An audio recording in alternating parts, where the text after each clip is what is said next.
Hi, I'm Dr. Dan Butterman, and this is the CDOCS tip of the day. One of the more common mistakes that we make as dentists preparing teeth is that we typically under-reduce teeth for the material that we selected. So how does that present? Well, we know almost immediately because our initial proposal is going to have areas of red or high spots. Now the software knows that we don't want red. It's trying to follow the parameters that we selected for occlusion, but its highest priority is to make sure the material is not too thin. So we all know if we try and adjust those high spots, we're going to run into those minimal thickness issues. That's why it's important to have in your arsenal different materials so that if we potentially can't prep or reduce the tooth enough for, say, katana that needs a millimeter thickness, we can now change to a higher strength zirconia that maybe is going to need less reduction. So we know that if we just change our material and we come back to our design to take a look, we're not going to have those same minimal thickness issues.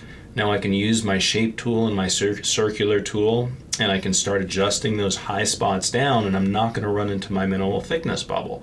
But a better way to do that would be to use the Recalculate tool. Because now the software is going to say, well, the proposal I gave you before was I thought you needed a millimeter thickness. Well, if we don't need that, I'm going to give you a different proposal, maybe a better proposal, because I don't need to have the material that thick. So we can just see that if I change material, I am generally going to use the Recalculate button, and that's just going to allow me to get a nicer proposal because the software is going to allow me to have deeper anatomy because we're just not worried about those minimal thickness issues. So I hope this information was helpful, and if you would like to see more, please visit us at cdocs.com. Thank you.